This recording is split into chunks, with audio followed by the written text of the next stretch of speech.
ilustração, ela se encaixa muito bem no que tem acontecido conosco em nossas igrejas. Hoje nós temos muitos obstetras e poucos pediatras. Quem são os médicos obstetras? São aqueles que estão pregando o Evangelho. Os obstetras são aqueles que estão anunciando que Jesus salva, que Jesus perdoa, anunciando o grande amor de Deus, o grande perdão de Jesus, desafiando o pecador para que ele se arrependa dos seus pecados. Agora, quem são os pediatras? São aqueles que cuidam dos novos convertidos. São aqueles que acompanham o novo convertido quando eles têm um encontro verdadeiro com o Senhor Jesus Cristo. Eu diria que nós temos que ter, sim, muitos pregadores. Temos que pregar a palavra a tempo e a fora de tempo. Não temos que diminuir a quantidade de pregadores. Mas eu diria, sim, que nós precisamos ter também muitos pediatras. Ou seja, precisamos ter muitos irmãos e irmãs que estarão discipulando os novos convertidos. Na verdade, nós temos que ser obstetras, mas temos que ser pediatras também ao mesmo tempo. Ou seja, temos que pregar a palavra, anunciar o reino de Deus, mas temos que cuidar dos nossos novos convertidos. Olhando aqui para o nosso desenho, nós vemos crianças que nascem, vivem por um certo tempo, mas depois morrem dentro da própria igreja. Vamos ver o próximo. Eu queria que os irmãos procurassem compreender, procurassem enxergar a mensagem dessa ilustração. Bem aqui em cima nós temos uma torneira que está aberta, está caindo muita água mesmo. E a caixa d'água está até cheia, como os irmãos podem perceber. Mas existe uma rachadura nessa caixa d'água. E na medida que esta água cai, ela fica por certo tempo dentro da caixa d'água, mas como existe a rachadura, essa água acaba também saindo pelo buraco dos fundos. Eu quero fazer uma pergunta para todos vocês, meus amados irmãos que estão participando conosco desse seminário. Quantos de vocês gostariam de ter em suas casas uma caixa d'água como esta? Você, meu irmão, gostaria de ter uma caixa d'água como esta? Onde cai muita água, mas existe também uma rachadura, um buraco. Eu imagino que vocês estão dizendo, não, eu não quero uma caixa d'água como esta, de forma nenhuma. Então eu te faço uma outra pergunta. Por que será que você não gostaria de ter uma caixa d'água como esta na sua casa? Eu acredito que a resposta de todos aí é uma só. Vocês aí estão dizendo, vai dar muito prejuízo, nós vamos perder muito dinheiro. Claro, com certeza vocês perderiam muito dinheiro. Já pensou cada final de semana, cada final de mês, chegando lá na sua casa aquela conta e você ter que pagar R$800, quem sabe R$900 por uma água que você nem gastou? Agora, eu gostaria de trazer essa ilustração para o lado espiritual. Vamos mais uma vez olhar para o nosso desenho. Como vocês podem ver, essa caixa d'água, ela se parece muito com a igreja. E eu quero então estar aplicando a ilustração. Esta água que está caindo abundantemente são as almas que Deus tem enviado para as nossas igrejas. Vidas que estão chegando. Vidas que chegam, ficam conosco. Agora, essa rachadura seria a porta dos fundos. Isso quer dizer o quê? São pessoas que chegam, ficam conosco por algum tempo e depois, por qualquer motivo, essas pessoas saem, retornam para o pecado e se perdem por mais uma vez. Meus amados irmãos, eu quero fazer uma pergunta baseado nessa ilustração. Será que este é o projeto de Deus? Será que Deus tem planejado isto? Que pessoas venham para a igreja, se convertam, fiquem por um certo tempo e depois se desviem e morram e acabam indo para o inferno? Com certeza este não é o projeto de Deus. Será que você pode imaginar o seu Deus, o Deus que você ama tanto, fazendo um projeto assim, ele, quem sabe, ele olhando ali para aquela, quem sabe, vamos dar nome, olhando para o João, que é um pecador, um viciado em drogas, uma pessoa perdida. Então, Deus olha para ele e diz: eu vou salvar o João, eu vou tocar no coração dele, vou levá-lo para a igreja. E então ele irá para a igreja, porque Deus trabalhou dessa forma. E Deus continua então pensando, ele vai estar na igreja por, quem sabe, por 5 anos. Ali eu vou abençoá-lo, eu vou revelar o meu amor para ele. Aí Deus continua pensando e Deus diz: mas depois de 5 anos, o João vai se desviar. Ele vai retornar ao pecado, retornar aos seus vícios. Então, depois de um tempo, ele vai morrer e vai para o inferno. Meus queridos irmãos, será que vocês podem imaginar o nosso Deus fazendo um plano desse? Com certeza não. Sair da presença do Senhor não é o plano que Deus elaborou, não é o projeto original do Senhor. Então, pensando nisto, nós podemos dizer com certeza que Deus nunca planejou tal coisa. Então chegamos a uma conclusão, que sair da presença de Deus é algo completamente fora do projeto do Senhor. Sabe por quê? Em primeiro lugar, porque o chamado de Deus para a nossa vida não é um chamado temporário. Deus não tem nos chamado para que nós possamos servi-lo apenas por alguns meses ou por alguns anos. O chamado de Deus é um chamado eterno. O Senhor tem nos chamado para que nós possamos conhecê-lo, amá-lo, segui-lo, adorá-lo por uma eternidade. Qualquer coisa menos do que isso está fora do plano do Senhor. Em segundo lugar, não é a vontade de Deus que essas pessoas saiam também, porque o amor do Senhor é eterno, o amor do Senhor é inesgotável e o Senhor sempre, sempre vai continuar nos amando. Agora, meus amados irmãos, existe uma mentira que o diabo tem semeado em nosso meio e parece que muitos têm acreditado nesta mentira. A grande mentira é esta: isso é assim mesmo, é normal.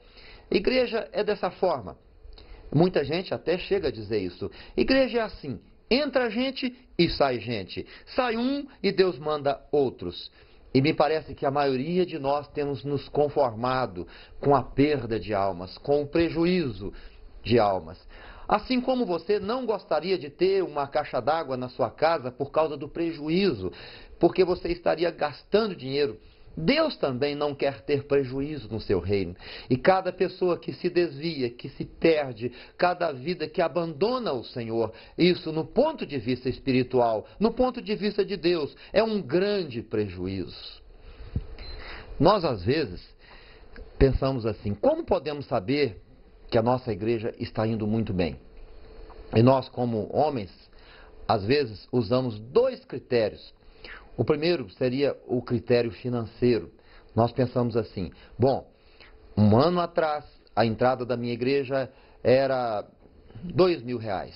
Hoje já é R$3.000. Então pensamos: está bom, a igreja está indo bem. E às vezes nós usamos o segundo critério, que é o critério da visão numérica. Nós pensamos assim: 2 anos atrás a minha igreja tinha 100 membros. Agora ela tem 200 membros. Então isso quer dizer que a igreja está crescendo. Crescendo financeiramente e crescendo também numericamente. Queridos irmãos, entretanto, a visão de Deus não se limita em uma visão numérica. A visão de Deus não se limita em uma visão financeira. Sabe por quê? Porque Deus não vê números, Deus não vê dinheiro, Deus, ele vê vidas, vidas preciosas. E cada um que sai, cada um que chega, mas se perde, se desvia, vai para outro caminho que não é o caminho de Deus. Isso quer dizer que esta pessoa, ela está no coração de Deus. Quando ele sai, quando ele se desvia, Deus o acompanha. E o amor do Senhor não termina. Deus não deixa de amá-lo porque ele saiu. E neste seminário, eu quero falar exatamente sobre estes que saíram. Eu queria que os irmãos soubessem que eles estão no coração de Deus, sempre estiveram. Vamos ver o próximo desenho. Agora eu quero estar mostrando para vocês algumas verdades que vão chamar muito a nossa atenção. Vamos começar com a primeira verdade relacionada com estes irmãos que não estão mais na presença do Senhor Jesus. Vamos começar lendo o nosso texto. A maioria destes afastados nunca receberam uma única visita depois que saíram da igreja. É aproximadamente 70%. Podemos dizer com certeza que aproximadamente 70% destes irmãos que saíram nunca mais foram procurados por ninguém. Foram apenas substituídos por outros que chegaram. E quando nós visitamos estes irmãos, nós ouvimos sempre uma história mais ou menos assim. Eles dizem assim: olha, pastor, enquanto eu estava na igreja, os irmãos me amavam, me visitavam, mas desde o dia que eu saí, pastor, nunca mais ninguém voltou aqui na minha casa. E já faz 10 anos que eu saí daquela igreja. E para piorar um pouquinho a situação, em alguns lugares ainda existe um ensinamento mais ou menos assim, dizendo: irmãos, não procurem mais aquele irmão que se desviou, não cumprimente ele com a paz do Senhor. E muitos então obedecem esta ideia ou este ensinamento e começam a ignorar aqueles irmãos que um dia estiveram com ele. Mas existe ainda alguns que foram visitados. Porém, estes que foram visitados receberam uma visita errada na maioria das vezes. Mas antes disso, vamos destacar um pouco mais este desenho daqueles que foram simplesmente abandonados e não receberam nenhuma visita. Aqui nós temos um rapaz na porta da sua casa, ninguém mais o procurou, e ali naquela plaquinha, está escrito, abandonado e solitário. Com certeza, quem se afastou do Senhor, ele se sente profundamente abandonado. E ele sente também uma grande solidão no seu coração. Ele pode estar dizendo assim: não, eu estou bem, eu estou feliz, eu tenho muitos amigos. Mas nós sabemos que no fundo do coração dele, existe uma grande solidão e um profundo sentimento de abandono. Mas, como eu disse, existe também aqueles que saíram e logo após terem saído, receberam uma, ou duas, ou três, ou quatro visitas. Mas vamos ver agora qual é a situação destes irmãos que receberam a visita. Então aqui diz, os poucos visitados, mais ou menos 30%, foram tratados de uma maneira errada. Vamos focalizar o nosso desenho. Ali nós temos um pregador, um evangelista, que foi visitar o irmão que se desviou. Vamos tentar encontrar o erro que existe aqui no nosso desenho. Vamos começar, quem sabe, com o rosto do nosso pregador. Vejam lá o rosto dele. Os irmãos podem ver que ele está com uma cara muito fechada, uma cara muito feia. Vocês já perceberam que tem crente que acha que quanto mais a cara dele for feia, mais espiritual ele é? Quando, na verdade, meus amados irmãos, isso não é verdade. Nós não temos que ter cara feia, nós temos que ter o brilho de Jesus em nós. O que vai conquistar uma alma perdida é o brilho de Jesus em nosso rosto. Outro erro que nós temos aqui no nosso desenho, o nosso amigo evangelista, ele tem uma Bíblia muito grande na mão. O erro não está na Bíblia, mas o erro está na forma como ele está usando a Bíblia. Me parece que ele está usando a palavra de Deus não para ajudar o seu irmão, mas para condenar o seu irmão, para dizer para o seu irmão que ele vai para o inferno. O terceiro erro que nós vemos aqui no nosso desenho está ali na forma como o evangelista trata o seu irmão desviado. Ele está apontando o dedo como se ele fosse um juiz, como se ele fosse alguém habilitado para condenar o seu irmão. Agora, vamos continuar olhando para o nosso desenho e vamos ver a mensagem que o nosso evangelista está levando. Vamos ver a primeira mensagem. Nós podemos chamar esta mensagem de a mensagem do castigo. Ele está dizendo, Deus castigou você. Deus te castigou. E tem pessoas que fazem exatamente assim. Eles dizem, olha, com desviado, eu não perco tempo não, eu pego pesado mesmo. Então ele chega lá, para fazer a sua visita e começa mais ou menos assim: olha, meu irmão, você não brinca com Deus, não. Olha, se Deus colocar a pontinha da unha dele sobre a sua cabeça, você vai para a cadeira de roda. Agora, se Deus colocar a mão, você vai para o caixão mesmo.